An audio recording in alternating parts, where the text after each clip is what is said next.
Hello दोस्तों, स्वागत है आपको शिक्षा सूत्र पर। आज हम बात करने वाले हैं एनसीईआरटी क्लास 10th की अध्याय 3, जो कि क्या होगी, धातु और अधातु। तो चलिए हम लोग बिना समय गंवाए हुए क्या करते हैं, वीडियो को शुरू करते हैं। तो फर्स्ट नंबर जो क्वेश्चन कह रही है, शुद्ध रूप में धातु की जो सतह चमकदार होती है, इस गुणधर्म को क्या कहते हैं।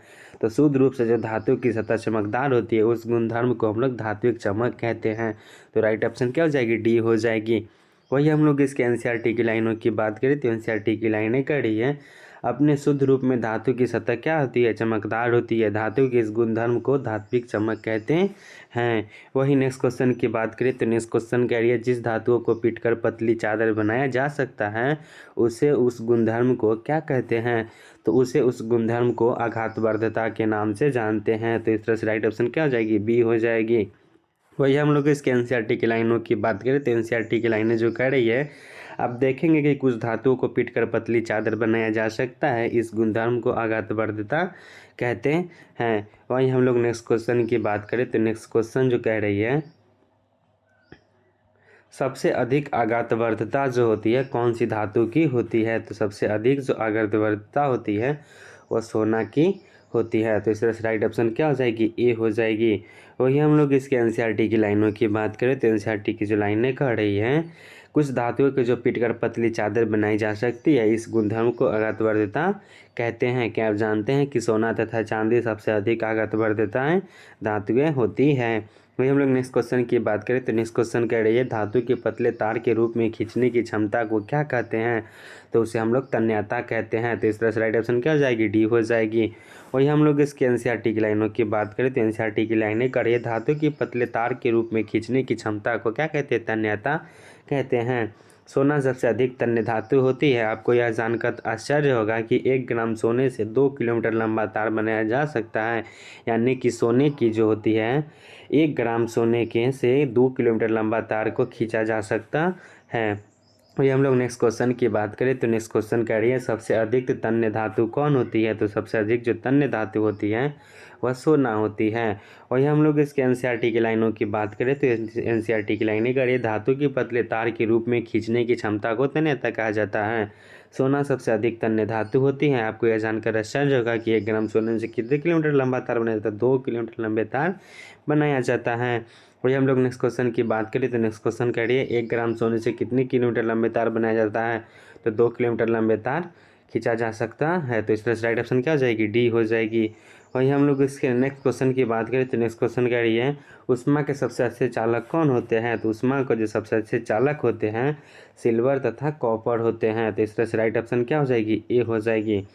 वही हम लोग इसके एनसीईआरटी की लाइनों की बात करें तो एनसीईआरटी की जो लाइनें कर रही है, उपरोक्त क्रियाकलाप से पता चलता है कि धातु उष्मा के क्या होते हैं, सुचालक होते हैं तथा इनका गलनांक बहुत ही अधिक होता है।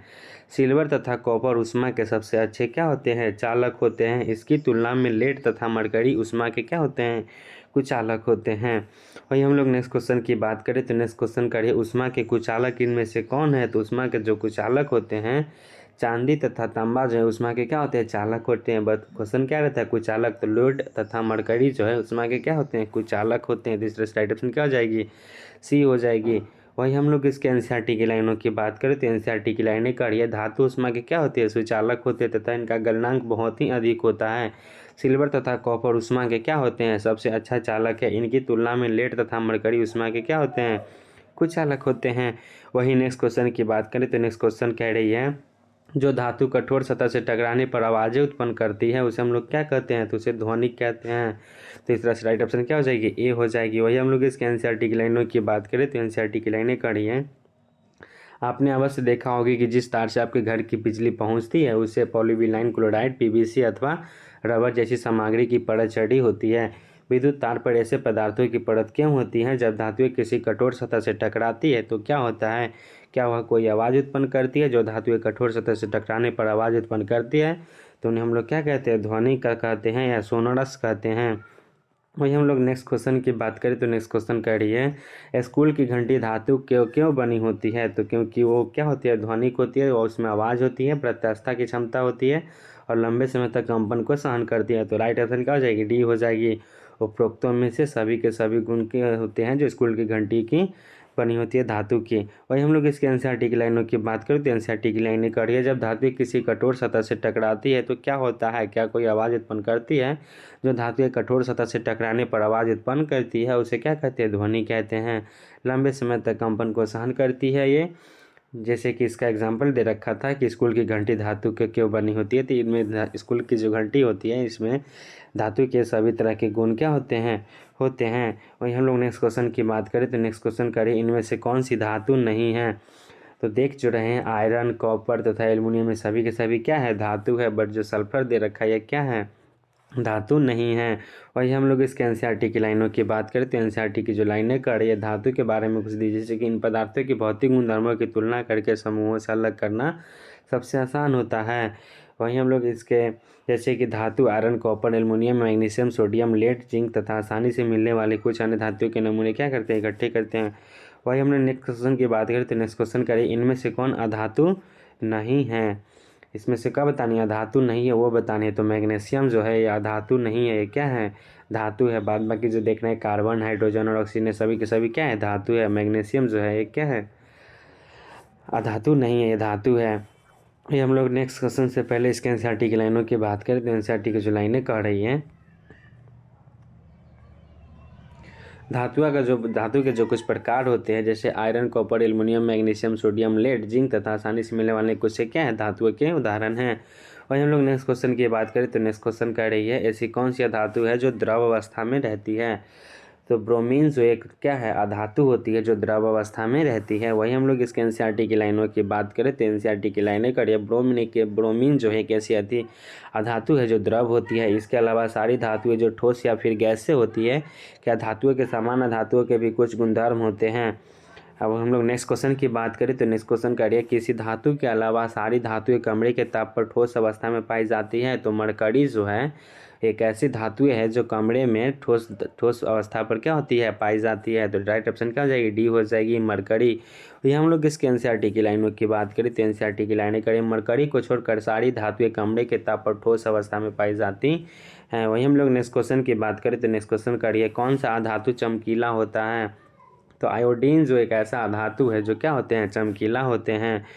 वहीं हम लोग एनसीईआरटी की लाइनों की बात करें तो एनसीईआरटी की जो लाइनें कह रही है, मरकरी को छोड़कर सारी धातुएं क्या होती है, कमरे के ताप पर ठोस अवस्था में पाई जाती है।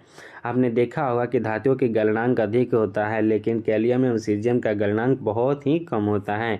यदि आप अपनी हथेली पर इन धातुओं को रखेंगे तो ये क्या होती है, पिघलने लगती है।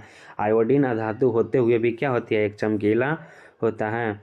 वही हम लोग नेक्स्ट क्वेश्चन की बात करें तो नेक्स्ट क्वेश्चन करिए, कार्बन का अपरूप इसमें से कौन सा है। तो कार्बन का जो अपरूप होते हैं वो हीरा होते हैं। तो राइट ऑप्शन क्या हो जाएगी, सी हो जाएगी। वही हम लोग इसके एनसीईआरटी की लाइनों की बात करें तो एनसीईआरटी की लाइनें कर रही है, कार्बन ऐसी धातु है जो विभिन्न रूपों में विद्यमान रहती है, प्रत्येक रूप को अपरूप कहते हैं। हीरा कार्बन का एक अपरूप है, यह सबसे कठोर प्राकृतिक पदार्थ है एवं इसका गलनांक तथा क्वथनांक बहुत अधिक होता है।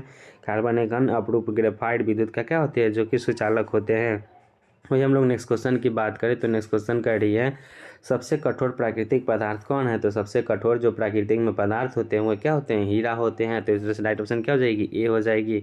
और हम लोग इसके एनसीईआरटी की लाइनों की बात करें तो एनसीईआरटी की जो लाइनें कह रही हैं, कार्बन एक ऐसी अधातु है जो विभिन्न रूपों में क्या होती है, विद्यमान रहती है, प्रत्येक रूप से अपरूप कहते हैं। हीरा कार्बन का एक अपरूप है, यह सबसे कठोर क्या है, प्राकृतिक पदार्थ है, जो इसका गलनांक और क्वथनांक बहुत ही क्या होते हैं, अधिक होते हैं। कार्बन एक अन्य अपरूप ग्रेफाइट होते हैं जो विद्युत के क्या होते हैं, सुचालक होते हैं। वहीं हम लोग नेक्स्ट क्वेश्चन की बात करें तो नेक्स्ट क्वेश्चन कह रही है, चाकू से आसानी से क्या काटा जा सकता है। तो चाकू से लिथियम और पोटेशियम, सोडियम सभी को क्या किया जाता है, आसानी से काटा जा सकता है। तो इस तरह से राइट ऑप्शन क्या हो जाएगी, डी हो जाएगी।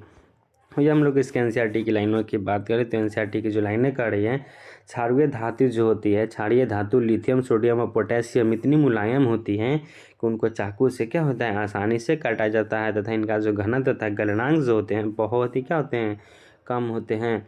वहीं हम लोग नेक्स्ट क्वेश्चन की बात करें तो नेक्स्ट क्वेश्चन करिए, ऐसे धातु ऑक्साइड जो अम्ल तथा क्षारक दोनों से अभिक्रिया करके लवण तथा जल प्रदान करते हैं उसे हम लोग क्या कहते हैं, उभयधर्मी ऑक्साइड कहते हैं। तो इस तरह से राइट ऑप्शन क्या हो जाएगी, ए हो जाएगी। वही हम लोग इसके एनसीईआरटी की लाइनों की बात करते हैं, एनसीईआरटी की लाइनें कर रही हैं, ऐसे धातु ऑक्साइड जो अम्ल तथा क्षारक दोनों से अभिक्रिया करके लवण तथा जल बनाते हैं उसे अवधर्मी क्या कहते हैं, ऑक्साइड कहते हैं। वही हम लोग नेक्स्ट क्वेश्चन की बात करें तो नेक्स्ट क्वेश्चन कह रही है निम्न में से कौन सी धातुएं ठंडे जल के साथ तेजी से अभिक्रिया करती है। तो सोडियम तथा जो पोटेशियम जो होते हैं वो क्या होते हैं, ठंडे जल के साथ क्या करते हैं, अभिक्रिया कर लेते हैं। वही हम लोग इसके एनसीईआरटी की लाइनों की बात करें तो एनसीईआरटी की जो लाइनें कह रही है पोटेशियम एवं सोडियम जैसी धातुएं जो होती है ठंडे जल के साथ तेजी से अभिक्रिया करती है। सोडियम तथा पोटेशियम की अभिक्रिया तेजी तथा उष्माक्षेपी होती है, इससे उत्सर्जित हाइड्रोजन तथा तत्काल प्रज्वलित हो जाती हैं। तो हम लोग नेक्स्ट क्वेश्चन की बात करें तो नेक्स्ट क्वेश्चन करें ऐसी धातुएं जो अत्यंत अधिक ताप पर क्या होती है, ऑक्सीजन के साथ अभिक्रिया नहीं करते हैं, वह क्या है, चांदी एवं सोना जो है अत्यधिक ताप पर भी ऑक्सीजन के साथ अभिक्रिया नहीं करते। तो इस तरह से राइट ऑप्शन क्या हो जाएगी, ए हो जाएगी। वही हम लोग इसके एनसीईआरटी की लाइनों की बात करें तो एनसीईआरटी की लाइनें करें पोटेशियम तथा सोडियम जैसे कुछ धातु इतनी तेजी से अभिक्रिया करते हैं कि खुले में रखने पर आग पकड़ लेती है, इसीलिए इन्हें सुरक्षित रखने तथा आकस्मिक पड़ने पर आग को रोकने के लिए क्या किया जाता है, किरोसिनी तेल में रखा जाता है। सामान्यतः ताप पर मैग्नीशियम, एल्यूमिनियम, जिंक, लेड आदि जैसे धातुओं की सतह पर ऑक्साइड की पतली परत चढ़ी होती है। ऑक्साइड की परत धातुओं को पूर्ण ऑक्सीकरण से सुरक्षित रखती है। गर्म करने पर आयरन का दहन नहीं होता है, लेकिन जब बर्नर की ज्वाला लौह चुन डालता है तो तेजी से क्या होता है, जलने लगता है। कॉपर दहन तो नहीं होता, लेकिन गर्म धातु कॉपर जो होता है ऑक्साइड की काले रंग की परत चढ़ जाती है। सिल्वर एवं गोल्ड अत्यधिक ताप पर भी क्या होता है, ऑक्सीजन के साथ अभिक्रिया नहीं करते हैं। वही हम लोग नेक्स्ट क्वेश्चन की बात करें तो नेक्स्ट क्वेश्चन करिए निम्न में से कौन से ठंडे जल के साथ तेजी से अभिक्रिया करते हैं। तो पोटेशियम जो तथा सोडियम जो होते हैं क्या होते हैं, ठंडे जल के साथ क्या होते हैं, तेजी से अभिक्रिया करते हैं। वही हम लोग इसके एनसीईआरटी की लाइनों की बात करें तो एनसीईआरटी की लाइनें करें पोटेशियम एवं सोडियम जैसी धातुएं ठंडे जल के साथ क्या होती है, तेजी से अभिक्रिया करते हैं। हम लोग नेक्स्ट क्वेश्चन की बात करें तो नेक्स्ट क्वेश्चन कह रही है जल के साथ डैश की अभिक्रिया धीमी हो जाती है। तो जल के जो साथ होती है कैल्शियम की क्या होती है, अभिक्रिया बहुत ही धीमी हो जाती है। वही हम लोग इसके एनसीईआरटी की लाइनों की बात करें तो एनसीईआरटी की लाइनें करिए जल के साथ कैल्शियम की अभिक्रिया थोड़ी धीमी होती है। यहाँ उत्सर्जित उष्मा हाइड्रोजन को प्रज्वलित होने के लिए क्या होती है, पर्याप्त नहीं होती है। वही हम लोग नेक्स्ट क्वेश्चन की बात करें तो नेक्स्ट क्वेश्चन करिए कौन सी धातु शीतल जल के साथ अभिक्रिया नहीं करता परंतु गर्म जल के साथ अभिक्रिया करता है। तो मैग्नीशियम जैसे एक ऐसी धातु है जो जल के साथ अभिक्रिया तो नहीं करती परंतु गर्म जल के साथ क्या करती है, अभिक्रिया कर लेती है। और ये एनसीईआरटी की जो लाइनें कर रही है मैग्नीशियम शीतल जल के साथ अभिक्रिया नहीं करता परंतु गर्म जल के साथ अभिक्रिया करके वो मैग्नीशियम हाइड्रोक्साइड एवं हाइड्रोजन गैस उत्पन्न करते हैं। वही हम लोग नेक्स्ट क्वेश्चन की बात करें तो नेक्स्ट क्वेश्चन कह रही है वह धातुएं जो जल के साथ बिल्कुल अभिक्रिया नहीं करती वह क्या हो जाएंगे। तो वो जो होते हैं लेड तथा कॉपर, सिल्वर और गोल्ड जो होते हैं बिल्कुल ही जल के साथ अभिक्रिया नहीं करते हैं। तो इस तरह से राइट ऑप्शन क्या हो जाएगी, ए और बी दोनों के दोनों जो दी गई हैं ऑप्शन वो क्या है, धातुएं के साथ बिल्कुल अभिक्रिया नहीं करते हैं। जो लेड तथा कॉपर तथा सिल्वर तथा गोल्ड जल के साथ क्या करते हैं, अभिक्रिया नहीं करते हैं। वही एनसीईआरटी की लाइनें कर रही है कॉपर, लेड और सिल्वर, गोल्ड तथा धातुएं जल के साथ क्या होते हैं, बिल्कुल ही अभिक्रिया नहीं करते हैं। वही हम लोग नेक्स्ट क्वेश्चन की बात करें तो नेक्स्ट क्वेश्चन करिए और धातु जो भूपट्टी पर स्वतंत्र रूप में पाई जाती है वो कौन सी धातु है। तो वो क्या है, जैसे कि सोना चांदी और प्लेटिनम ये सभी के सभी क्या है, भूपट्टी पर स्वतंत्र अवस्था में पाई जाती है। तीसरा से राइट ऑप्शन क्या हो जाएगी, डी हो जाएगी। वही हम लोग इसके एनसीईआरटी की लाइनों की बात करें तो एनसीईआरटी की जो लाइनें कर रही हैं धातुओं की सक्रियता श्रेणी के बारे में आप पढ़ चुके हैं, इसीलिए आप आसानी से समझ सकते हैं कि अयस्क से धातु का निष्कर्षण कैसे होता है। धातु भूपट्टी पर क्या होती है, स्वतंत्र अवस्था में पाई जाती है। कुछ धातुएं अपने यौगिकों के रूप में मिलते हैं। सक्रियता श्रेणी के नीचे आने वाली धातु सबसे कम अभिक्रियाशील होती है या स्वतंत्र अवस्था में पाई जाती है। उदाहरण के लिए गोल्ड जो है, सिल्वर, प्लेटिनम और कॉपर जो है स्वतंत्र अवस्था में क्या होते हैं, पाए जाते हैं। वही हम लोग नेक्स्ट क्वेश्चन की बात करें तो नेक्स्ट क्वेश्चन कह रही है चांदी की जो वस्तुएं कुछ दिन खुली वायु पर छोड़ने पर काली हो जाने का कारण क्या होता है। तो ऐसा इसलिए होते हैं क्योंकि सिल्वर जो सल्फाइड होते हैं उस कारण से चांदी की जो परत होती है उस पर काले काले क्या होते हैं, परत छिड़ने लगते हैं। तो इसका राइट ऑप्शन क्या हो जाएगी, डी हो जाएगी। ऐसा सिल्वर सल्फाइड के कारण होती है।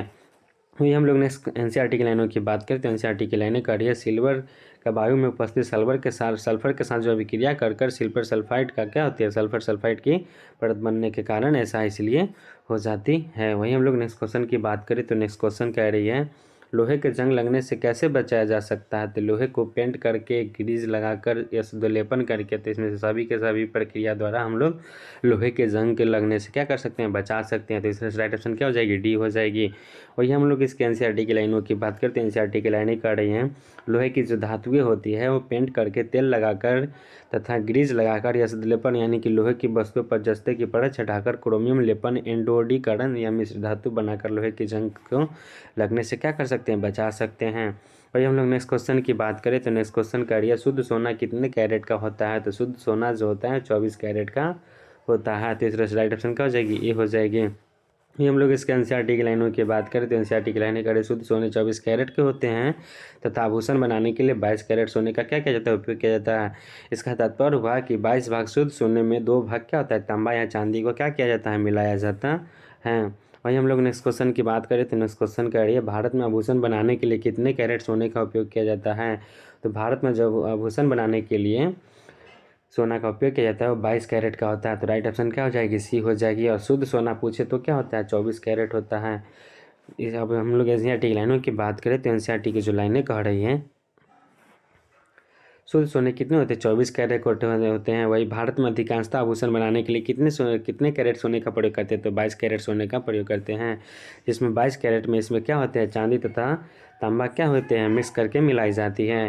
वही हम लोग नेक्स्ट क्वेश्चन की बात करें तो नेक्स्ट क्वेश्चन कह रही है, सोना को कठोर बनाने के लिए कौन सी धातु मिलाया जाता है? तो सोना को कठोर बनाने के लिए हम लोग चांदी तथा तांबा क्या करते हैं? मिक्स करते हैं। तो इस तरह से राइट ऑप्शन क्या हो जाएगा? डी हो जाएगी, जो कि ए और बी दोनों। वही हम लोग इस एनसीईआरटी की लाइनों की बात करते हैं। एनसीईआरटी की लाइन, शुद्ध सोने 24 कैरेट के होते हैं, वही 22 कैरेट भाग में 2 भाग क्या होते हैं? तांबा या चांदी को मिलाया जाता है। वही हम लोग नेक्स्ट क्वेश्चन की बात करें तो नेक्स्ट क्वेश्चन कह रही है, विद्युत तारों की परस्पर जो वेल्डिंग के लिए उपयोग की जाती है वो कौन सी गैस होती है? तो टीन तथा शीशा जो होता है वो विद्युत तारों को परस्पर वेल्डिंग के लिए क्या किया जाता है? प्रयोग किया जाता है। वही हम लोग इसके एनसीईआरटी की लाइनों की बात करें तो एनसीईआरटी की जो लाइनें कह रही हैं, धातु की जो परत होती है इसके मिश्र धातु अम्लगम कहते हैं, शुद्ध धातु की अपेक्षा अधिक मिश्र धातु विद्युत चालकता है तथा गलनांक क्या होता है? कम होते हैं।